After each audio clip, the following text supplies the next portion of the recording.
E aí? Tentações. Estou tentado a assumir uma igreja. Tentado? Está tentado a assumir. É uma grande tentação. É. Grande mesmo. Dependendo viu? da igreja, realmente deve ser uma proposta do capeta. É do capeta. Dependendo do que vai tirar o cara para ele passar a fazer lá. Isso, realmente uma tentação no deserto. Eu já tive muitas tentações dessas. Você imagina? Capeta falando para Jesus, vamos assumir aquela igreja. Especialmente agora, de 99 para cá, eu tive algumas. Quando saí disso tudo, estava determinado a nunca mais a viver como eu estou vivendo, com essa consciência, e eu tive algumas tentações. Algumas delas muito estimuladas pelo papai e pela Adriana. Cara.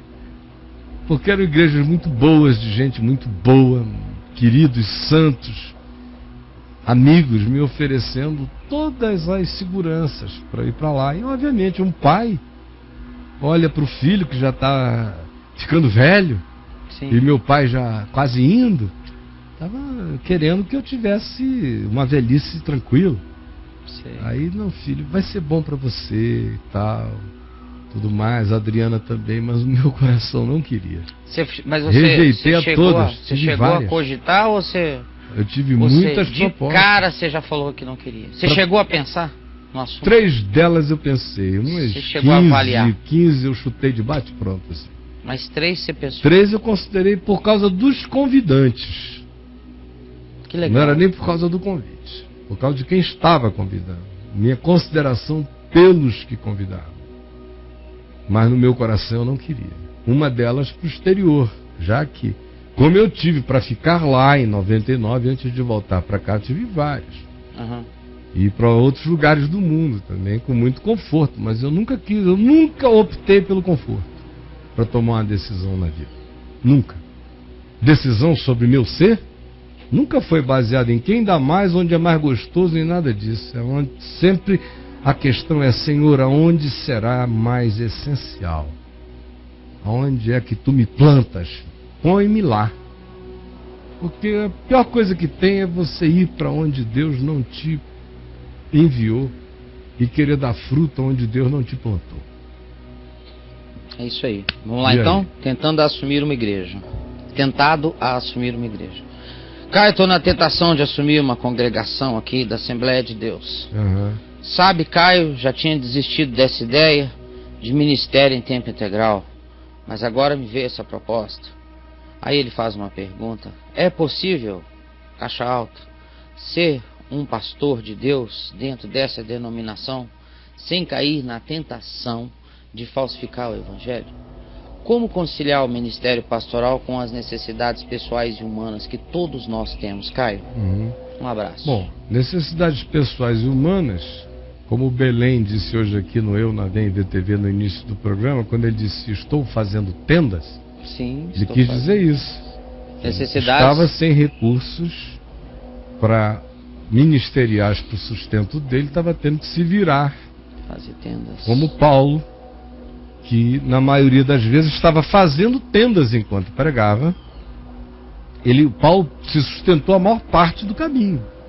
A maior parte do tempo ele se bancou fazendo o seu próprio trabalho como construtor de tendas. Quando tinha igreja com visão suficiente para bancá-lo num outro lugar ou sustentá-lo na localidade, ele ficava por conta própria, como pinto do lixo, pregando 24 horas por dia numa alegria danada. Quando não tinha esse recurso, ele fazia tendas de tarde, pregava de manhã, ele se virava. Fazia um trampinho dele. Fazia o trampinho dele. Sim, claro. Então, essas necessidades a gente não tem que relacionar a salário de igreja, né? O nosso amigo lá, por que o ex-pastor da Joyce, que ontem falou com a gente, que está lá em Milão com o Anderson, ex-pai de santo. Levado para lá, o pastor levado pelo ex-pai de santo. Olha que coisa linda que o evangelho faz. E o pastor deixou de ser pastor local, virou caminhoneiro, foi fazer tenda. Depois daquela situação toda lá. Foi fazer tenda. Foi fazer tenda. E está fazendo maravilhosamente bem as tendas. O que mostra, meu amigo, que vincular sobrevivência a salário pastoral é uma desgraça. É uma desgraça. Se tem uma coisa que o indivíduo tem que fazer com liberdade, com espontaneidade, com alegria, com voluntariedade, é pregar o Evangelho. Quando se vincula a uma relação empregatícia, profissional, é um horror, porque você passa a ser cobrado como um profissional, um faxineiro do púlpito, passa a ser cobrado como um professor, tem uma carga de pregação que você tem que cumprir, de visitação, de atendimento, disso, daquilo, de olhares demandadores, insuportável. Aí tira a espontaneidade, o cara começa a ir fazer o que não está com vontade, a se apresentar por causa do salário, começa a inverter a ordem das motivações, e a corrupção não raramente se instala por essa via no coração. Outra coisa, você disse que é no ministério da Assembleia de Deus. Depende, amigo. Se você for para pregar o Evangelho de Jesus, vai ter gente lá dentro que está com tanta sede do Evangelho de Jesus, não ouve o verdadeiro Evangelho há tantos anos, que vai ter gente adamando. E vai ter um monte de gente achando muito estranho e abominando. Depende da consistência da sua essência, do seu caráter e da sua determinação de ser e viver segundo o Evangelho.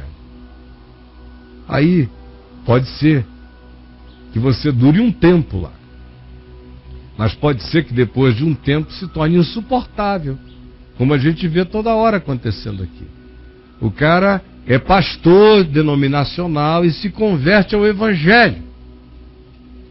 Entende, enfim, o significado do que Jesus veio fazer, da palavra da graça de Deus em Cristo, e a vida dele muda.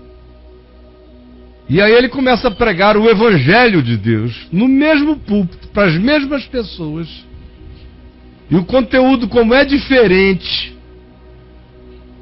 elas que estão acostumadas a absorverem todos os conteúdos contra o Evangelho, mas só porque o cara fala qualquer asneira em nome de Jesus, elas acolhem. Quando todavia chega alguém lá pregando o Evangelho puro e simples em nome de Jesus, elas rejeitam. Ora, se elas acolhem a heresia dita em nome de Jesus, por que elas rejeitam o Evangelho em nome de Jesus? Essa é uma das questões mais sérias postas para esse povo religioso que está aí, que topa tudo se chegar em nome de Jesus, só não topa o Evangelho se chegar em nome de Jesus. Não topa.